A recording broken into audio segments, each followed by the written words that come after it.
चुनाव आयोग पे अब शंका है देश के लोगों को। शंका के घेरे में चुनाव आयोग इस वक्त पूरी तरह से। सुप्रीम कोर्ट जाने नहीं दिया जा रहा आपको, आप ईवीएम बैन की बात कर रहे हैं। नहीं, सुप्रीम कोर्ट जो जाने नहीं दिया इन साथियों को कल, वो ऐसा नहीं। सुप्रीम कोर्ट जाने से कोई किसी को रोक नहीं सकता।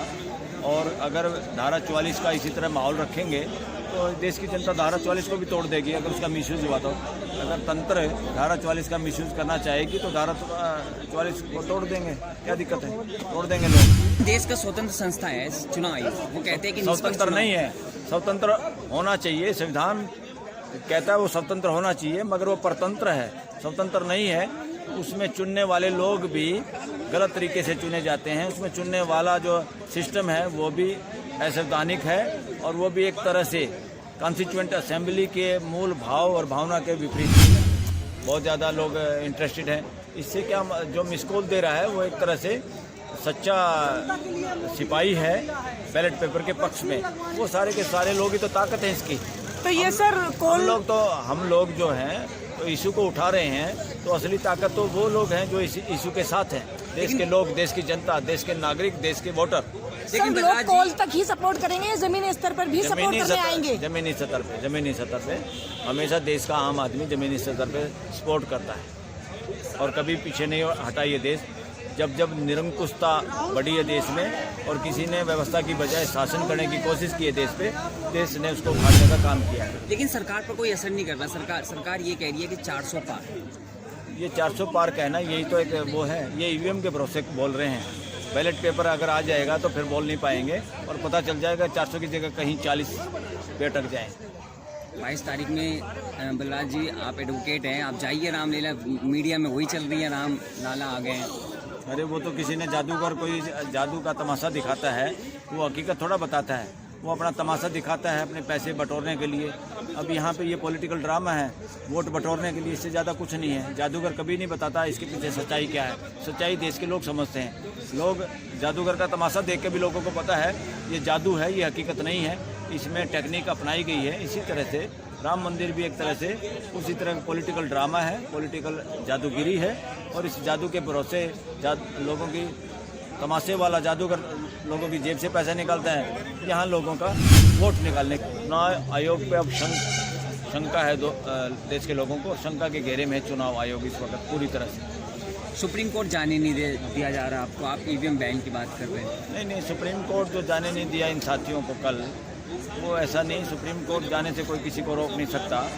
और अगर धारा 44 का इसी तरह माहौल रखेंगे तो देश की जनता धारा 44 को भी तोड़ देगी अगर उसका मिसयूज़ हुआ तो। अगर तंत्र धारा 44 का मिसयूज़ करना चाहेगी तो धारा 44 को तोड़ देंगे, क्या दिक्कत है, तोड़ देंगे लोग। 2 महीने बचे हैं, जटिल प्रक्रिया है, क्या लगता है संभव है बैलेट पेपर से चुनाव? संभव कुछ भी संभव है। देश हित में कुछ भी करना चाहिए, उसके लिए चाहे कुछ भी करना पड़े। और जितना मैनेजमेंट इन मशीनों में ये सारा करना पड़ता है जिसमें शंका है, उससे कम मैनेजमेंट में काम हो जाएगा बैलेट पेपर से। कोई ज़्यादा मैनेजमेंट करने की जरूरत नहीं है, पहले देश में होता रहा है। आप लोग तो सवाल उठा रहे हैं, लेकिन जो कांग्रेस है, बीएसपी है, अखिलेश है, ये सब सड़कों पर नहीं है। ये सड़कों पे नहीं, अपने दूसरे काम में लगे हुए हैं। मेरे ख्याल में पूरी अपोजिशन, सब लोग चाहते हैं कि बैलेट पेपर से इलेक्शन हो, क्योंकि उसमें धांधली की गुंजाइश बहुत ही कम है। लेकिन सरकार तो कह रही है कि ईवीएम में कोई धांधली नहीं। अच्छा, कोई पॉलिटिकल अपोजिशन नहीं देश है क्या? देश की जनता हर पॉलिटिकल पार्टी से बड़ी है। असली पार्टी तो देश की जनता है, देश के वोटर हैं।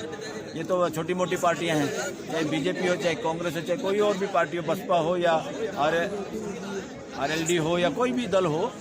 ये दल बाद में आते हैं। सबसे पहले तो देश की जनता, देश के वोटर हैं, वो असली बड़ी पार्टी, वो चाहते हैं। वो चाहेंगे तो कुछ भी पॉसिबल है, देश के लोग चाहेंगे तो कुछ भी पॉसिबल है और वो करना पड़ेगा।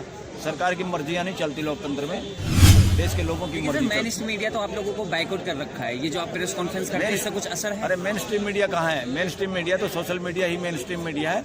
वो तो गोदी मीडिया है, देशद्रोही मीडिया है, उसको कौन मेन स्ट्रीम मीडिया कहता है?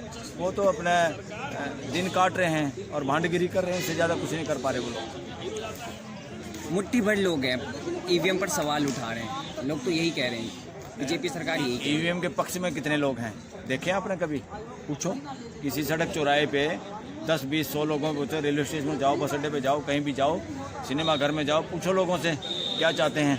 ईवीएम बढ़िया है या बैलेट पेपर बढ़िया है, लोग क्या चाहते हैं पता चल जाएगा आपको। मुट्ठी भर लोग हैं या पूरा देश इस अभियान के साथ है। आप जो चुनाव आयोग को टारगेट कर रहे हैं, लोग कह रहे हैं कि आप गुमराह कर रहे हैं नागरिकों को। कौन कह रहा है गुमराह कर रहे हैं? गुमराह तो सरकार कर रही है देश को, और इलेक्शन कमीशन गुमराह कर रहा है, संविधान के खिलाफ है। संविधान कहता है देश को, जनता को गुमराह न किया जाए, देश को सच सच बताया जाए और देश के अनुरूप और देश के विश्वास के हिसाब से सरकार काम करे, इलेक्शन कमीशन काम करे। वो लोग गुमराह करने में लगे हुए हैं, असंवैधानिक काम कर रहे हैं। और मैं तो आह्वान करता हूँ ऐसे सब सरकारी कर्मचारियों का भी कि वो कोई भी ऐसी बात ना माने सो-कॉल्ड सरकार की जो असंवैधानिक हो, जो संविधान को तार तार करती हो, जो लोगों के अधिकारों के खिलाफ हो।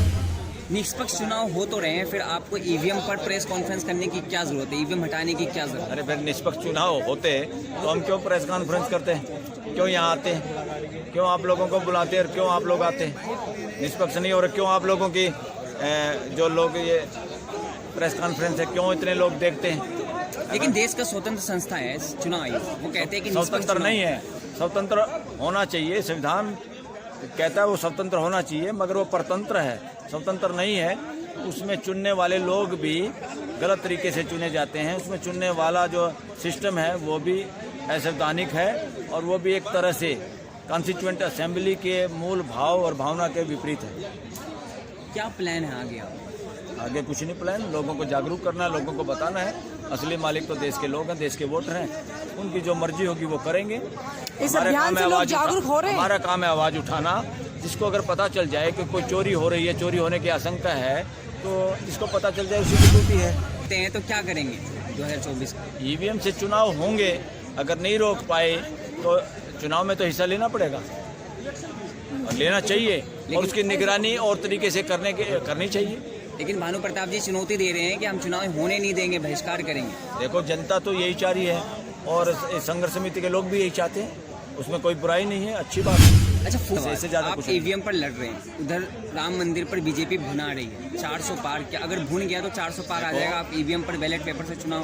देखो बीजेपी के कुछ लोग बनाने की कोशिश में हैं, बीजेपी के भी ज़्यादातर लोग इसी देश के नागरिक हैं, वो चाहते हैं ट्रांसपेरेंट इलेक्शन होना चाहिए। जिन लोगों को नाजायज बेनिफिट हो रहा है सरकार से, उन लोगों को छोड़ के कोई बीजेपी का आदमी भी नहीं चाहता कि ईवीएम से इलेक्शन हो, क्योंकि अच्छे लोग ज़्यादा हैं, चालाक लोग कम होते हैं हमेशा, जो किसी अनड्यू इलीगल बेनिफिट के चक्कर में इस तरह की बात कर रहे हैं कि ईवीएम से इलेक्शन होना चाहिए। ज़्यादातर लोगों को पूछोगे, उनके दिल से पूछोगे, ज़्यादातर बीजेपी के लोग भी, उनके वर्कर भी यही कहेंगे कि ट्रांसपेरेंट इलेक्शन होना चाहिए। सुप्रीम कोर्ट को लेकर भानु प्रताप जी कह चुके हैं कि 24 तारीख में बड़ा खुलासा करेंगे, वो खुलासा क्या होना? वो मुझे मालूम नहीं, वो कुछ सीक्रेट वो बात है, वो जो ग्रुप के लोगों को ही पता है, वो उस दिन बात करेंगे, सब लोगों को पता चल जाएगा। चलिए, 24 तारीख को ही ओपन होगी ये बात। जी जी, शुक्रिया।